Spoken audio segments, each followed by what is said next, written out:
I am Staszek Augustowicz, known as Stan in New Zealand, because obviously Staszek isn't a very common name, and English-speaking people have difficulty with it. So I'm the youngest son of Bolesław, who this basically is all about.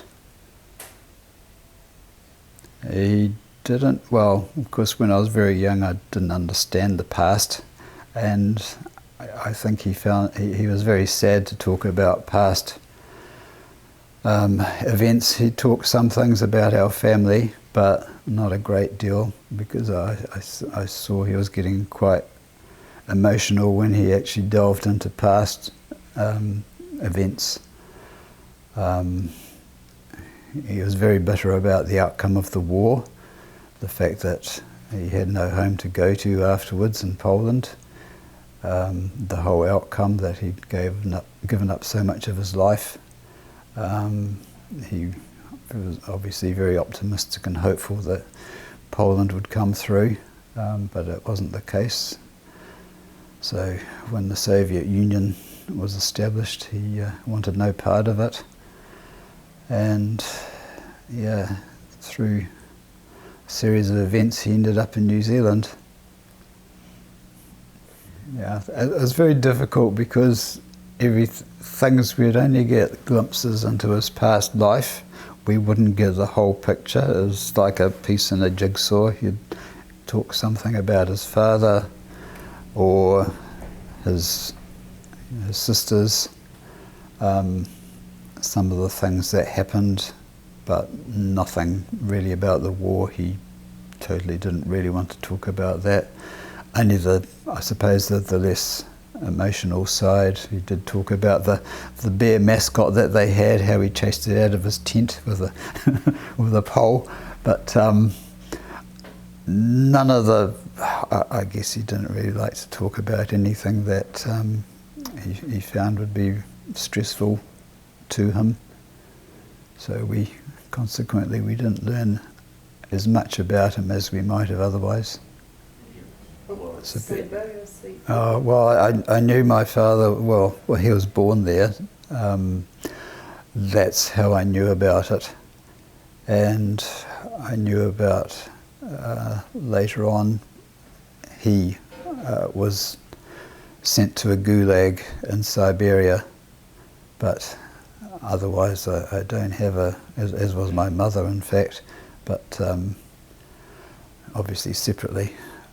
But other than that, I don't have a great deal of knowledge. I knew he was fluent in Russian and Polish, but that was probably about all I knew about Siberia. What's the things, I mean, if my father was around, I don't know if I could ask him because he might find it very disturbing to talk about, but yeah, of course I'd like to know more about my family, about my father. He was extremely patriotic. He, basically he was one of a fairly large group of people who set up the Polish, or he was involved in the Polish organisation in Auckland, and he basically gave fairly substantial donations to help with the purchase of what became the Polish House when they purchased it. So yeah, he was extremely patriotic. Well, when we were very young, that's all we spoke, and then as we started school, we kind of we started to talk in English to each other and to our mother. We'd talk basically. We'd go from one language to another quite often because we wouldn't find the words, so that was probably a bit weird, but basic words, greetings, and dzień dobry, dobranoc, and various other. How do you call your dad or tata?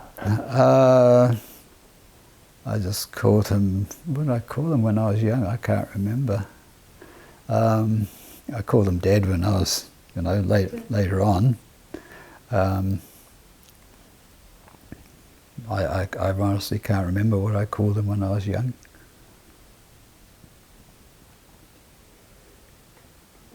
Well, from my mother's recollection, or what she told me, basically, so this is my father you're talking about, primarily. Yeah, so she said basically they would correspond.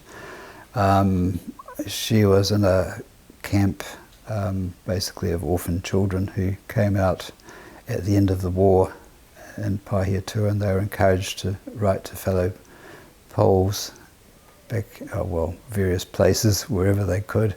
So I'm not sure how, but she got to correspond with who became my father.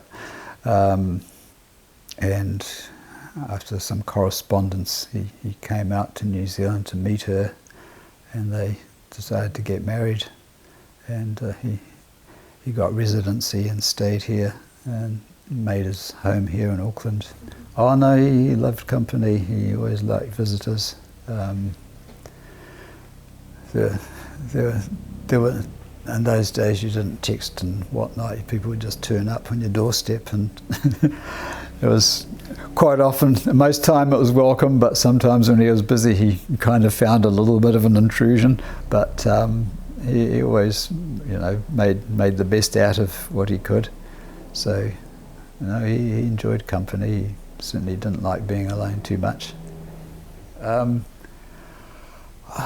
think family, and obviously he was still very fond of Poland, and he used to subscribe to was it Nasa Droga, which is a newspaper. I think it was published in Australia, I'm not sure.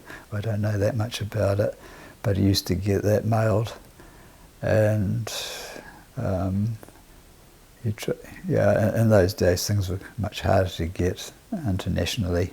They had all sorts of import restrictions, and I think he actually tried to get some Russian newspapers just for curiosity, but because he's fluent in Russian as well. But in New Zealand it was difficult in those times, in the 60s and 70s even, to get things like that.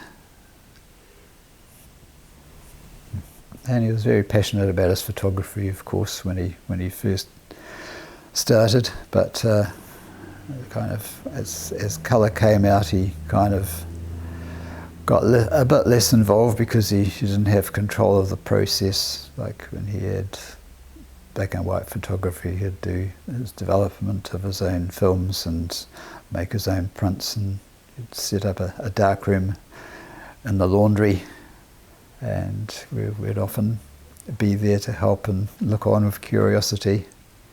That was one of the fond memories I have of my father. But his eyesight started to deteriorate kind of in the 70s and so on. So his quality of photography got reduced, and he kind of lost interest and decided that it was time for somebody else to take over. So he left other family members to record family events and things and photos.